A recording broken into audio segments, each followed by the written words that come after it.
everyone. Welcome back to The Way Podcast, where we talk about Yahweh and how to live life His way.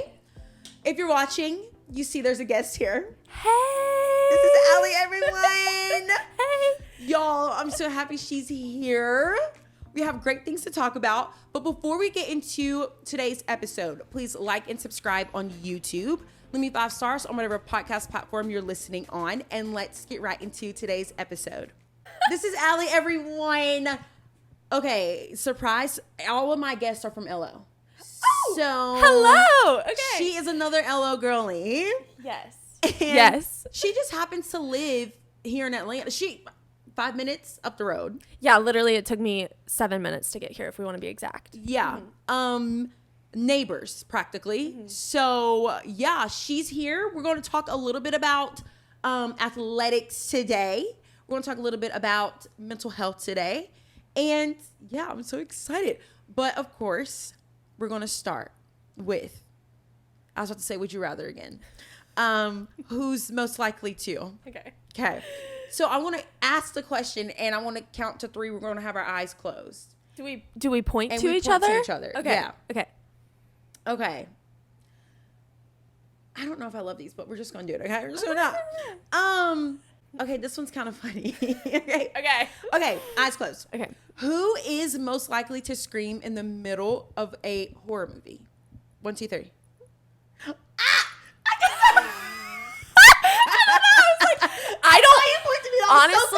Honestly, I don't watch, I can't watch movies like that. Yeah. I watched one with my neighbor when I was 6th grade, traumatized for 2 weeks. Which one was it? Do you remember? The house at the end of the street. Yeah. What? Yeah. My mom, my parents obviously did not let us watch any of that growing up. For sure. Literally made the mistake of watching that. Haven't since. Gotcha. I guess, okay, with that fact, I would probably say me too. Yeah. I don't know. I was okay. I actually used to love horror movies before I found the Lord, so. Okay. Anyways. Yeah. That's a topic for another time. Right. Another episode. Part 2. Okay, next question. Okay. Who is most likely? Close our eyes? Yeah. Okay. Who is most likely to randomly burst out into song? 1, 2, 3. Into song? Yeah. Ooh. 1, 2, 3. Okay. Yeah. Yeah. I sing all the time. Yeah, not me. It's a problem, Yeah. honestly. Yeah. I should probably stop. I've gotten told I'm annoying so many times. You but- probably have a beautiful voice. Thank you. Yeah. It's just sweet. Yeah. Okay. If you have that confidence to just bust out singing, I love singing. I love it. I really do believe the fact that you can't be sad and sing at the same time. yeah, You know? music, my boyfriend Michael always says that music can change his mood like that. He'll just turn on music and if he's feeling down, he's changed. Yeah. Yeah. I agree. Okay. This is the last one. Okay. Who is most likely to be a ninja? 1, 2, 3.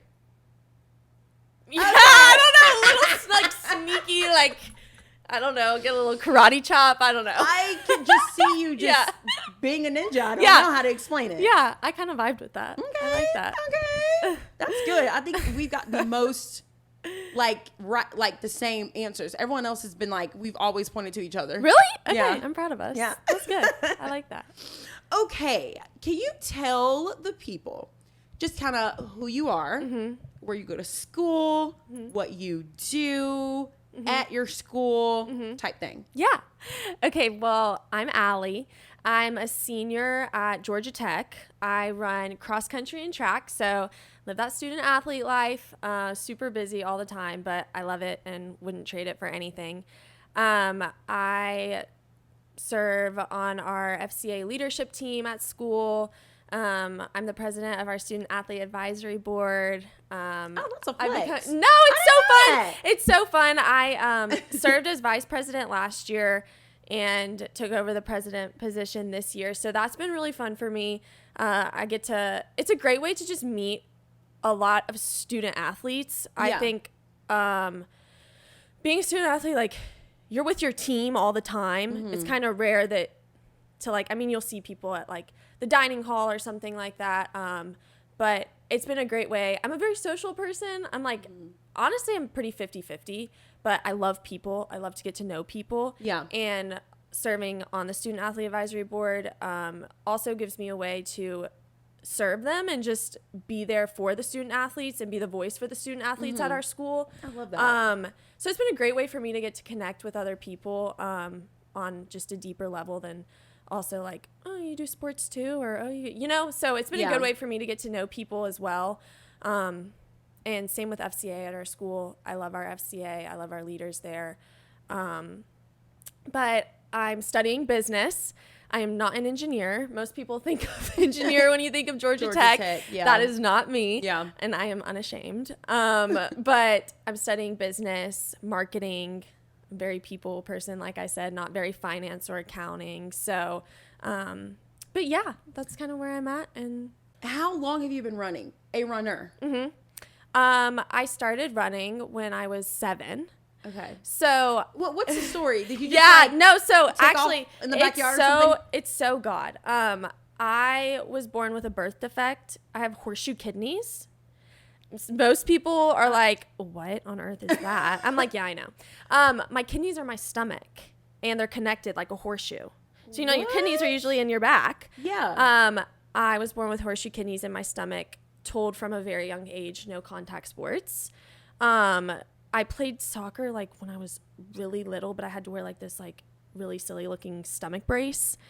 Really silly. But my dad also has been a high school track coach for like 25 plus years. Okay. So grew up totally around all of that. Was never forced to run ever. I also never really understood the like extent of having horseshoe kidneys or like not being able to play contact sports. I was a swimmer. I did gymnastics. Like I did other sports. But one of my dad's assistant coaches asked my dad and me when I was little. I was, like I said, literally 7 years old. So little, like 2nd grade. If I wanted to participate in the little fun run, like it was for middle schoolers, but it was elementary. It was like elementary and middle schoolers. So I was racing against middle schoolers as well. And I ended up winning the race. Oh. And then, so my parents were kind of like, oh, maybe she, you know, be a runner. But like I said, I was never forced to do it. Most people think like, oh, since your dad was a high school football and track coach, like, did he make you run growing up? Like, no. Like, it was truly the Lord and like my love for running. Like, I got to discover that without being like thrown into it. Like, I remember being asked, like, you want to do that? I was like, yeah. Because I'm very competitive. I've been competitive since I was very little. But yeah, I've always just thought it's so crazy how the Lord was so intentional with that because not being able to play contact sports. Right. Not a whole lot of contact in running. Right. So, yeah, so that's kind of like my background of running and clearly this is a gift. This is something you've been given at birth. Do you still have the defect? Is that still like a thing? So growing up, I had to go to the kidney doctor a lot more than I do now. I haven't been, since like I hit puberty, like middle school-ish. Just because like as the body's developing, you know, they want to make sure everything else is developing right too. But it's just more of a thing if I got hit by a ball really hard or was shoved in the stomach, even getting in a car crash or something, just extreme pressure or anything that could happen in that stomach. Gymnastics is dangerous. Yeah, I didn't get too deep into gymnastics. Okay. There was a point where I could have decided to, but that's when I chose running. Okay. Which was like 5th, 6th grade is when I really started to. I did gymnastics mostly through elementary school. And then middle school is kind of when I made that decision to do like swimming and running. So because gymnastics is a huge commitment. So my mom was a elite gymnast growing up. Cool. That's also kind of where I got that passion from, I think. But I chose running at the end of the day. See, you are the prime example of why I have to marry an athletic man. Because both of your parents, clearly superior elite athletes, and they birthed you. That's so sweet. That's so funny. here's my point. Exhibit A. You're always going to be my example from here on out. Anyways, so when you clearly are saying that this is a gift, you're getting good. We talked about this before, but finding God through it. Yeah. Can you talk about a little bit of your journey of finding Jesus as you're navigating through your athletics and how to keep your identity not in your athletics but in him, but still glorifying him in what you do? Yeah. Does that totally. make sense? Yeah. Okay. Yeah. Well, I guess I'll kind of start back to even when I started running. This goes into mental health. 3rd grade, super young, I developed horrible anxiety, panic disorder a little bit. Couldn't go. There were days I couldn't even walk into school. I just, I have people in my family that have struggled with anxiety. Some may say it's genetic. I don't know. My sister struggles pretty bad as well, pretty similarly in the same ways that I do. And running has always kind of been my escape from that. I feel like the one place, like growing up through even elementary school, middle school, that I never felt angst or worry or panic was when I was running. That was like, has always been like my quiet place with Jesus, is like doing what I love, like for his glory too. I've always been so passionate about that.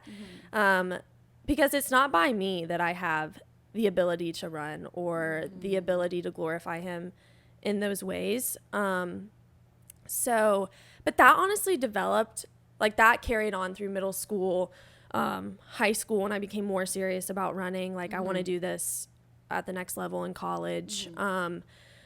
And I think college has really opened my eyes, as far as I feel like, let me backtrack a little.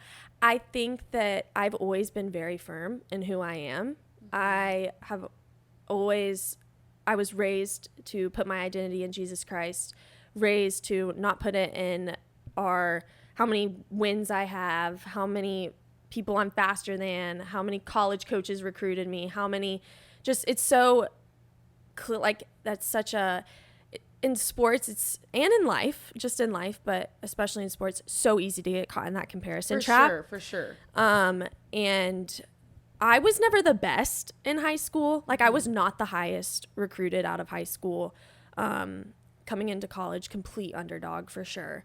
But I think in college, I've definitely seen even more of a reason to keep my identity in Jesus and not in my sport, because one, all of it's fleeting. Like 100%. We're not given all of this like for ourselves. I think like at church the other day, Pastor Louis actually said something. They're doing the week of, or the time of giving right now, and talking about like not being greedy with your money, but like, well, I earned this. Like this is what with the body that Jesus gave you, like with the brain Jesus gave you, with the work ethic the Lord gave you. Like the Lord knit all these gifts together specifically for you. And it's by your, like the hard work you put in, but it's because of Jesus and the grace that he's had over you to give you these abilities 100%. To do this. And I think also being surrounded by, sports can be very egotistical. Oh, yeah. And seeing that, especially at the college level, is on a whole different level. For sure. And when you put your identity in Jesus and not in your sport, how good you are, how much scholarship you're on, how much NIL you get, how much, like all those things, like the Lord is constant and your sport is not always constant. Right. And when you put your identity in Jesus instead of that, the Lord can, like, it's the possibilities are endless, because it's not always about how good you are. I've always said it's more about the person you are, the teammate you are, and how we can best exemplify Jesus and the gifts that he's given us and how we can use those for his glory. That's why I love the Olympics. Yeah. Because when I watch, like the people who compete in the Olympics, like it's what God made them to do. Yeah. Like it's just what their body naturally like does, you know? Yeah. And of course they train and do all the things, but to the core of them, like they're doing what they were created to do. Mm-hmm. And I think in a weird way, that's why people get so emotional, like when we watch the Olympics and we don't even know it. Mm-hmm. It's like this person is doing what God created them to do. Mm-hmm. And not all of them are, giving God glory in it. Some of them are, but not all of them. And it's just like, the person that you're watching on the screen, like, it's not by their strength. It's literally how God made them. Mm-hmm. And I think, I don't know, just as a Christian, like, we can watch the Olympics through a different lens in that way of knowing, like, wow, like, that's them in their purest form. Mm-hmm. Like, that is, look at them doing what God made their bodies to do. Yeah. You know? Yeah. And I just love watching Olympics truly just for that fact of just seeing people operate in that. Yeah. You know? Yeah. But I also my testimony a little bit, like, I didn't find the Lord until after my athletic days. Yeah. And I always wonder what could have happened or what God could have done if I would have found him when I was doing it. Yeah. Like, less disappointment. Yeah. Less, I just feel like, I mean, Jesus changes every aspect of your life, obviously. 100%. Like, when you look through the lens of like eternal glory versus, just temporary glory here. But no, that's so understandable and real. I don't know where I would be in my college athletics journey without Jesus. Like, truly, there's so much, like, it's hard. It is like, hard. It's hard. And, running's hard. Like, and everybody has their own hard. And when you go through hard, gosh, it's so much better with Jesus. 100%. And it's so sad too, like, thinking back on my time in college, and I'm like, I needed Jesus. Yeah. Like, I'm like having flashbacks of, like, I needed his strength here. I needed his comfort here. Like, there were so many times that I needed him so much and I didn't even know that that's what I needed. Yeah. And so I just, like, I truly, truly, truly just, if any athletes are watching, please don't wait until it's too late. Yeah. Like, you need them now. Yeah. Yeah. But with that being said, with your mental health and the anxiety and all that, how did you navigate through that? Like, as a Christian, where did you see Jesus in that? Is there anything he's taught you through the mental health world? You know what I'm saying? It's been a journey. Like, obviously I've struggled with anxiety, since I was in the 3rd grade, which is just so young. Yeah.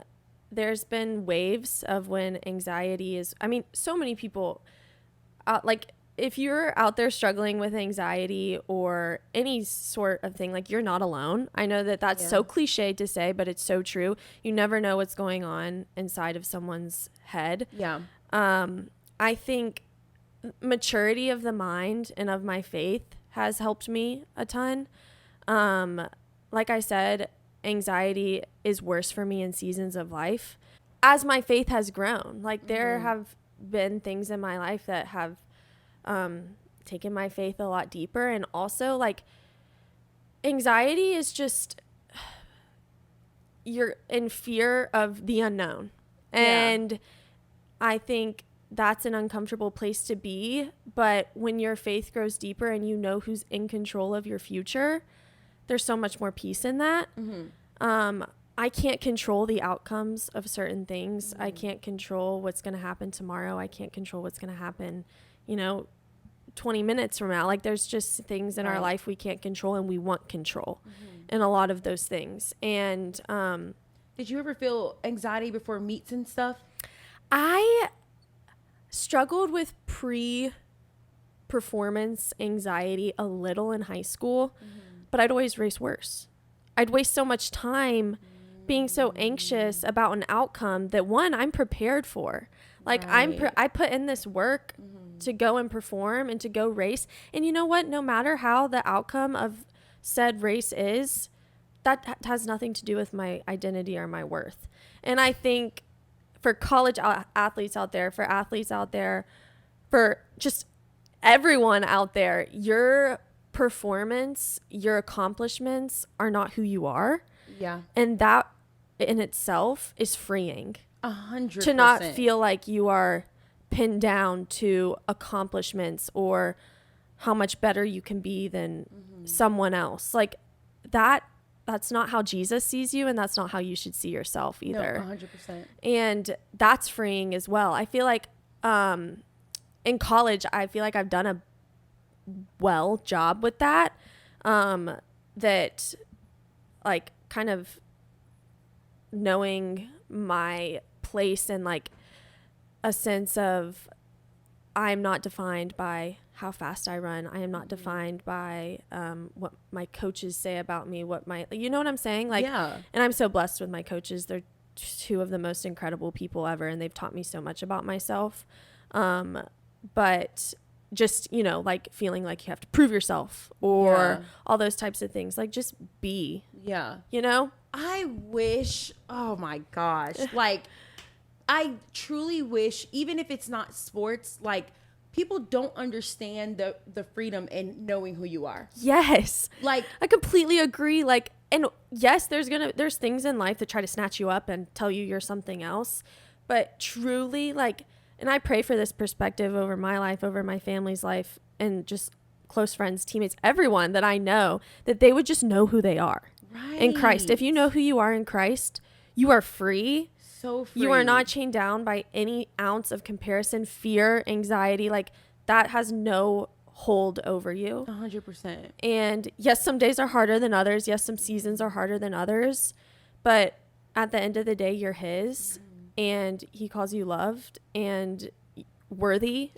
And I also feel like it's important for us to grasp this as like mini adults. I still count myself as a mini adult. You are.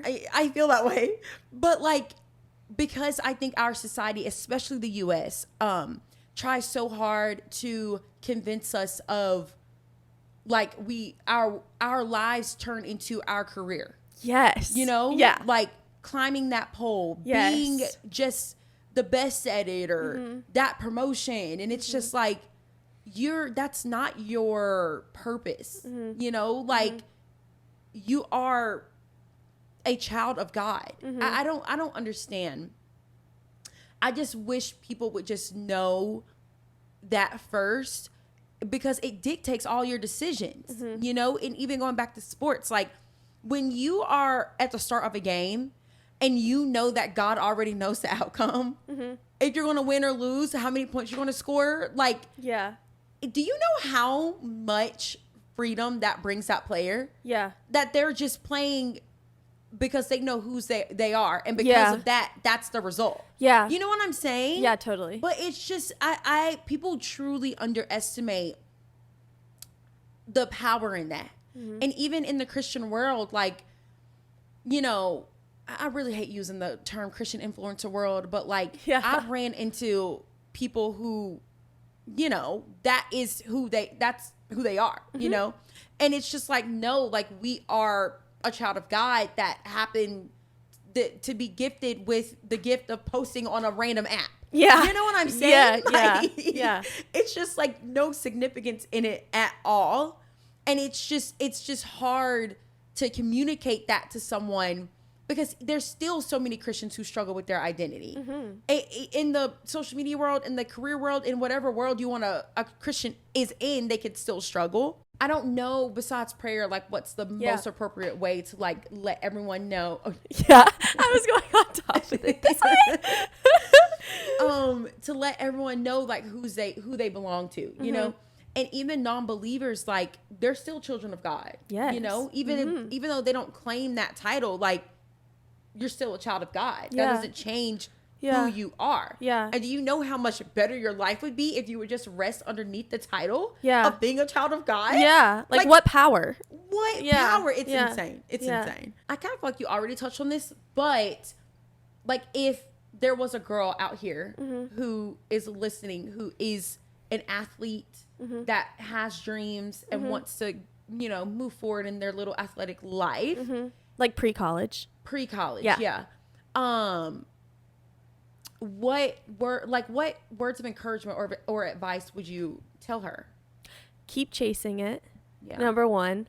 But know that the Lord has the perfect plan for your life. There was so many times in high school I was so caught up in the angst of like, oh gosh, where am I going to end up? Or am I good enough to go run at Georgia Tech? Am I good enough to, not so many things that made me question my worth, but made me question what the next step was. But keep working hard. Know that it's not that deep in high school. Like, enjoy it. Don't lose the fun of it. Remember your why and why you do what you do. Do you do it because you're good? Do you do it because you win?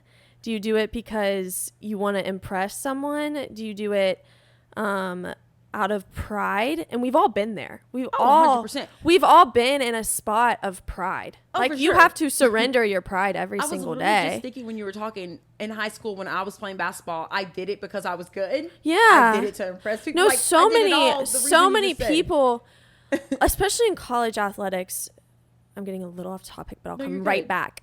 You're the best at your high school. For sure. To go play at, you know, a school at the college level. Like, you're taking the best and you're going into a huge environment with also the best. Right. So, and a lot of people think they'll just go to college and continue to be the best. And I think for some people that does work out, and that's awesome, and you're awesome.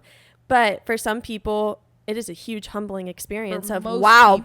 Most people, it is humbling. I am good. But also that's when, like, knowing your worth just changes the game. Exactly. But it also makes you question, like, wow, do I do this sport because I used to win all the time? Or do I do this sport because the Lord's given me this gift to glorify him, no matter if I'm number 1 or if I'm number 100? Right. So I think also back to my point of any advice I would give to a younger girl that wants to pursue a dream in college athletics or just athletics in general, even in high school, is remember the fun, remember truly who you are. And that takes time to find out sometimes. Like, identity is over the time, like, because that just kind of comes with maturity too. 100%. In my opinion, you just discover more about yourself every day. Yeah. Yes, when you have the bottom line, like, Jesus cares about you, Jesus loves you, and he created you for a purpose and has given you these gifts. That's a game changer. But when you start to know yourself more, you start to accept that more, or you figure out more things that the Lord has blessed you with. And I think that, like I said, keep working hard, like, chase your dreams. It's silly not to chase your dreams. Like, if the Lord has put something on your heart and you know it's from a place of glorifying the Lord and not from a place of pride, chase that. Yeah. Like, the Lord has put that on your heart for a reason. We don't have all this time. Like, you're here for a purpose. So chase that purpose that you feel the Lord has put on your heart. And also, like I said, just knowing your identity and having fun, being a good teammate, and just putting the Lord first in all that you do. And what that looks like is like that daily surrender of just knowing who you are and keeping your attitude. Attitude is so important. Attitude is so hard. I have an AIE tattoo. Some people think it's my name because it kind of looks like Allie, like from far away. Allie. And my dad has said this over us our whole lives: is attitude is everything. Like, if you like, having the same attitude as Christ is everything. A servant heart, coming ready to work, and also accepting failure too when that comes. Attitude is a daily battle. Just because I have it tattooed on me does not mean I have a great attitude every single day. Like, that's a battle. It's a battle to show up with a good attitude all the time. For sure. But it's also a challenge and something that is a huge game changer in my opinion. So what is your other tattoo? Isaiah 41:10. It was that one again? Ben's favorite Bible verse. He always wanted to get that tattooed on him after. I love that. So my sister and I got it. So do not fear, for I am with you. Do not be dismayed, for I am your God. I will uphold you and strengthen you with my righteous right hand. I love that. And I can cut that out. Oh, no, it's okay. Like, I love to share it. It's one of my favorite Bible verses too. And it's my daily reminder as well too. I love that. Yeah. That actually is just a very well done tattoo as well. He really did a good job. Yeah. He really did. Like, I was a little nervous. It might be a little, I like the spot of it and it's dainty. Yeah. But sometimes, you don't want it too chunky Yeah. But he did really good with the lines. Yeah. Yeah. I'm excited to see everything that's coming for you in this Thank last you. year. Yes. And everything that's coming after, and your future is bright. Thank you. So anyways, y'all, make sure y'all like and subscribe and do all the things I said at the beginning. And I will talk to y'all next week. Bye. Bye, y'all.